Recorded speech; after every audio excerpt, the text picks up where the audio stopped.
Welcome to another episode of Speaking with the Senator. And as you all know, it's election season, so there are a lot of people running for offices. And, you know, sometimes you go down that list of things on the ballot and you go, I don't know. Who do I vote for? Who is this person? And one of those particular positions, you know, maybe you've not paid much attention to it like a lot of people, and it is the Registry of Deeds. And why is that important? Why is that an important thing to vote for? And it is a contested race. And so I'm having somebody who's basically been a veteran of working in this area, Mary Crowell, of Registry of Deeds of Hillsborough County, on the show to talk a little bit about what you do and what you've done here in Hillsborough and why it's important for you to go back. Thank you for having me on your show today. I'm honored that you came back. That's great. Why I deserve to be Registrar of Deeds. Mm-hmm. Because I work for the people. I have 22 years experience as an employee. When I was an employee, I had perfect attendance all but 6 months in 22 years of working there. A little background story before we even go a little bit further on this. I really didn't know you other than maybe one time you handed me a coupon at Market Basket and you remembered that from a while ago. Here's a coupon. So coupons are great. But a friend of mine, JP, Jim Parison, he's a former state representative, very conservative from up in the New Ipswich area, almost like a family member to me. I've known him for a very, very long time. Calls me up and he says, you know, Ken, I got to show you something. Can you meet me at the Registry of Deeds? Sure. What is this all about? And so he ushers me in and we go up into the room and he shows me a plot. You know, where he's thinking about buying a piece of property and the history about the wall and about a particular road. And then it was really interesting how important it was to know where the boundaries were, you know, and what would be considered contested. And I'm getting all caught up in the story. And I'm looking at it. And I actually served on the zoning board and planning board years ago. So I was kind of interested in what was going on. And then he stopped and he said, now, Kevin, look around you. Look at all these documents. And okay, there's a lot of folders, there's a lot of, and then he took me over to one and he opened it up and he said, these need to be digitized. And then he shut it and then he said, look at the tarps on top of these cabinets. I said, yeah, that looks like there could be rain on there. Yeah, well, some of these documents go back to the founding of our country. Did you know that? I said, wow, that's really, really interesting. But he said, look at the tarps. This place needs to be renovated because you don't want these things to get destroyed and they need to be digitized. And then he stops everything. He says, I want to introduce you to somebody. And so we go around the corner and is Mary here? Mary? All of a sudden you pop up. And you showed me some of the work that you've done. And I go from that to this because that's what prompted my intrigue in wanting you to come on the show, because you've really invested a lot of your life working at saving these documents, preparing them a place for storage so that the public will always have access to them, either physically or digitally.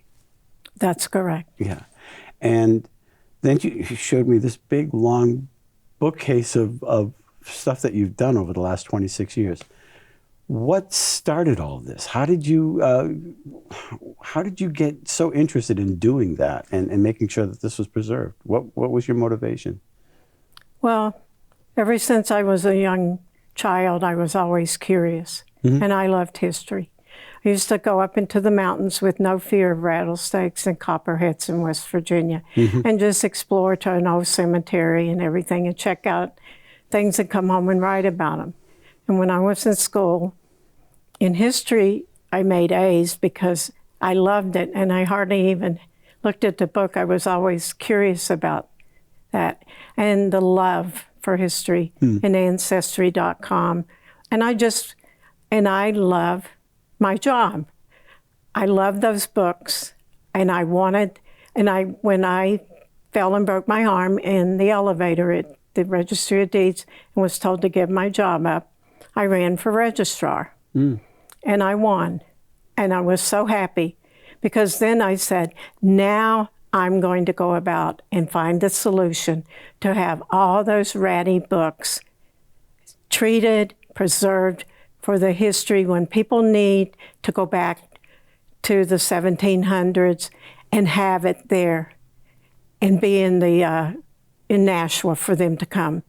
And a staff that would work very hard with the public and be very friendly. And, we're there to find things for when you come in and help you.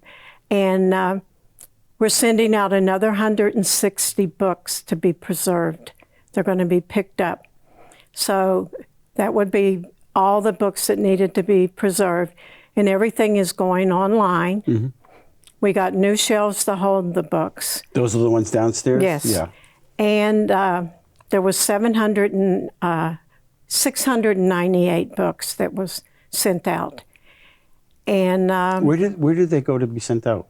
Well, they went up to Vermont, but then Crowell sold out, and they moved the process down to North Carolina. Oh my gosh. So we had... Are they okay? Yes, they're wonderful. Oh. They do books. But I mean, they had the floods and everything down south. No, they're not down there yet. Oh my gosh. My heart goes out to the people in North Carolina. Yeah, mine too. Oh. But they're very reliable, mm-hmm. and they're hands-on, and the books are beautiful. Does that come out of the county budget by the chance? No, it did not. It come out of the American Relief Fund. There was no grant or no charge to the taxpayers. It was from the federal government. Oh, nice. That the county got $85 million dollars, and it was used to help the county. And that was one thing that I desperately, and we're having delivered a new microfiche reader with the latest and greatest, because the 50-year-old microfiche reader died. Are they still using that? Yes. Wow. And in the past, one of the registrars sent the microfiche up to Keene. And now we have to pay $25 just to look in boxes that stuff should have never left the deeds to bring back in. So it's all for Hillsborough County that we're talking about yes. now. So that's New Ipswich, Rindge. All 29. Mason. Is Rindge part of Hill? No. Rindge is Cheshire County. Cheshire, yeah. So Peterborough. Okay. Same area. Close. Yeah, close. But it's very interesting, because when JP was just talking about it and showing me the document, and he said, you know how old this is? This is, and how important it was, and how he wants to be able to purchase something, but because of a dispute, which is it's complicated but simple to once you understand it. But the process of just fixing an issue so that they can buy it, it's a very interesting thing because of a stone wall. And a stone wall was moved. You're not supposed to move the stone walls. No, you're not supposed to move them. Right, and then there was a dispute over the road. But anyway, the road wasn't there, and he's just going on, and I'm thinking, I liked history too, by the way. It's a movie. It's just. I love it. Yeah. And to give you two examples, when my husband and I went to refinance our mortgage, and I did not work had just started at the Registry of Deeds. Mm-hmm. My discharge of mortgage was sold in a bankruptcy court in Boston amongst a lot of other citizens in Hillsborough County. So I had to go and fight for that. And finally they released it, and with an affidavit. And then my husband's mother owned a home in Brookline, New Hampshire, is where I have lived. And my husband has been there as a resident for 74 years. We were told that the tax map didn't reflect that she owned the property. Ooh. So I had it pounded down on the table that she didn't by a selectman. And I'm not going to name any names. So I went off and I did the research myself with the help of a an employee who has been there 40 years. And we found what we were looking for in the old records. So with that, and my husband knows, like surveyors, we walked her property line. And there was an old oak tree stuck back in the woods. That was the end of the boundary that was still there that no one had cut down, with a dead deer laying under it. Really? And we found Well, it. how did you know that? Did you have to cut the tree down? No, we just went looking for that oak tree because the description was in the old property descriptions of years ago. Mm-hmm. And what had happened that the surveyor that did it didn't go all the way back for the tax map. So we proved it that she did own the 2 acres in the town of Brookline. Mm. But that's how important those old records are, really to go back and prove that. And being that I had the knowledge, I went and proved it, and he savvy, knowing mathematics and everything, and he and I walked the property line, so we know how the boundary lines fit and the acreage, and we did that ourselves, which I thought was exciting because it's an adventure, really. He had the meter and everything that he was checking, and we proved that we owned the property, but without those old records, we would have not been able to prove that to the town. Then what happens? It just goes into limbo? You have to go into court and fight. Oh, dear. Yeah. And prove it. And it was like, in the meantime, we lost over $200,000 because we had the house up for sale, that people were being told we didn't own the property when we did. And again, those records are important. I remember, I think it was either zoning or planning. I'm not sure which committee I was on, but I remember there was a wired fence separating a piece of property, and there for years. And then, of course, the wire, a tree grew up, and the wire was in the middle of the tree, and they were disputing who owned the tree. It was, people get pretty excited about stuff like that, but it was pretty interesting that there are just certain markers that you have to go by. You don't want to move those because... No, those are very important. Very, very important, especially when you share driveways and easements. And I follow the RSAs. The law is for the state. I follow that right. I make no exceptions. Yeah. And I think you made that very clear. I'm hands-on in the Registry of Deeds. And I very much am a leader. I'm not a follower. I have always been like that since I was a young child, that follow your dreams and, reach high and achieve what you really want. And from the day I left West Virginia looking at that courthouse. Yeah, you showed me a nice picture of that. And all the jobs that I've had. And my own corporation is vice president in the Commonwealth of Massachusetts. Mm-hmm. And I've had a lot of really nice jobs. And I always wanted to work in the Registry of Deeds. I always loved books and the keeper of the records. So be careful what you wish for, because your dreams can come true, and that's why I love my job, and I love representing the taxpayers. So one of the things there, you were just kind of mentioning things as we were walking through, and as far as a gateway into that room, and there are certain upgrades that need to be done to either to the building. Talk. What's your vision as far as the future? Well, the building is county held, right. And they've come in and they've had people look at it, and there's work coming from the ARPA fund. But the leak came from the flat roof up, and they sent in, and I call it a Band-Aid fix. Right. That's why you have the tarps over everything. Mm-hmm. And they still roll them up and down every day. They've been doing it for 2 years. And it is the moisture and inside of the ceiling upwards. I worry about mold and mildew, and it will destroy the books. It certainly, absolutely. And if you have a fire, then you have a sprinkler system. Right. And I've made that known. And I think that the maintenance crew could clean the rooms a little better. Downstairs, with all the books that have been restored, it doesn't smell moldy or anything. It's a really nice area to have them.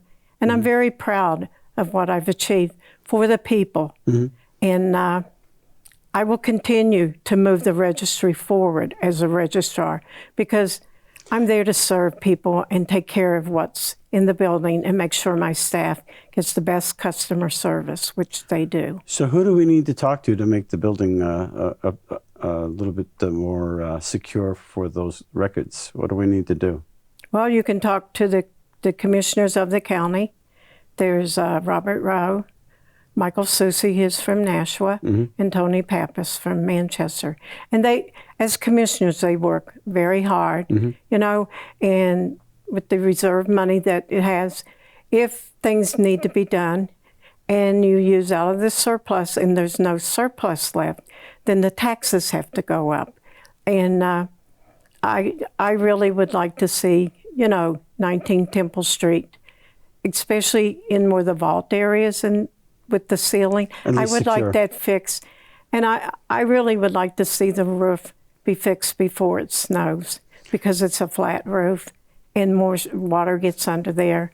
And, you know, I go home and I think about the books and I'm always checking to see if there's mildew or anything in the vaults and things because I'm the protector of the books. Do you have a dehumidifier going on in there? We have some in our areas where we work, but there's not one. But they are working on doing that. That's an important thing. Yeah, climate.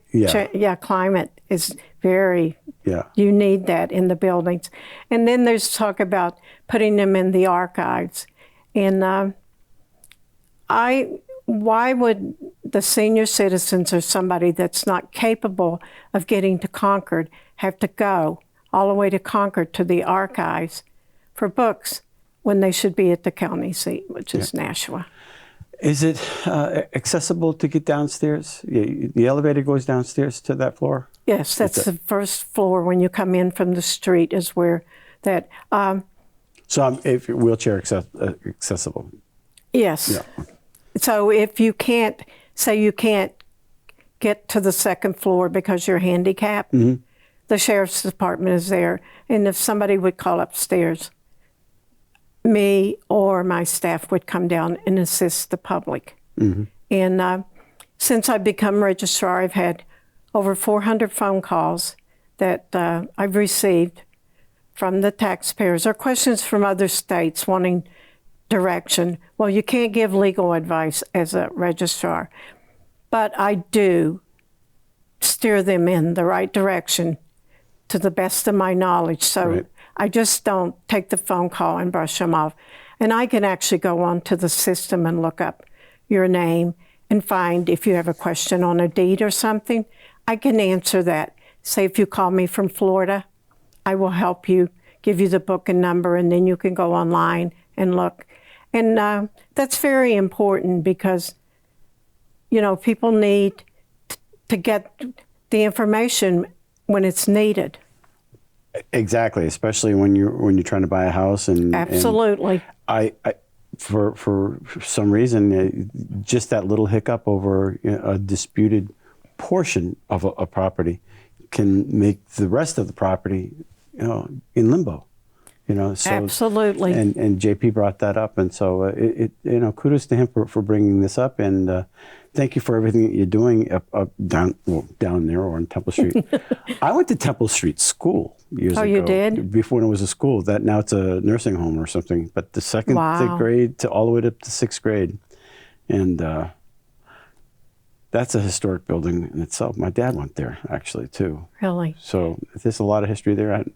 We never were allowed to go onto the top floor. Apparently there was a theater up on the top floor, but there's a rumor that the 19 Temple Street is haunted, and we've seen the elevator go up and down and the door open. Oh, no. And no one gets off. And myself and another employee was downstairs on the first floor going through some boxes and things, and I saw this silhouette of something run across the room, and I told her I was leaving, and she told me, we're down here to get this done. And then she saw it twice, and she says, we're out of here. Yeah, me too, exactly. And we couldn't get out of that room fast enough. No. And then, you know, we laugh at each other about that. Yeah. And today on Good Morning America, on the TV show, the news, they brought out Hillsborough County, Florida, and the couple that lost their home due to property fraud. Oh, yeah. And I want the taxpayers to know, if you call the deeds or go online, you can get a 1-800 number, or you can actually, do e-file, or that you can get the number, and I will assist you. Just dial the main number, hit 1, and I'll answer the phone and give you the 1-800 number to sign up, because 8 of the counties, or 9 in the state, have property fraud, and we have it through Fiddler Technology, which is our search engine, and they offer that free to the people. That was going to be one of the questions that I was going to ask you about. That was property fraud. Very serious. We're running out of time, so how do people get in touch with you? You can call me at the Registry of Deeds, 603-882-6933. Yeah, and you were running for Registry of Deeds. Registrar of Deeds, yes. Hillsborough County, so you'll be on the ballot, and it's Mary Crowell. Mary Ann Crowell, you'll see on the ballot. And I would love and appreciate you to put me back in office, because I love what I'm doing, and I know I am there to serve the people. And, as far as it doesn't pay a lot, but I don't think about that. I think about what I enjoy, and it's a job that I love. And not many people can say they really, really love their job and enjoy going to work. But I really, really do. And if you enjoy it, it's not work. So thank you for watching Speaking with the Senator. And we're here for you as well. And we want to make sure that you're well informed. And when you go to vote on November 5th, so now that you are educated on one more person, we hope that you make the right choice, your choice. And with that, thanks for watching Speaking with the Senator. And please hit the like button. Even if you don't like the show, hit the like button. That helps us. All right? Thanks a lot. Talk to you later.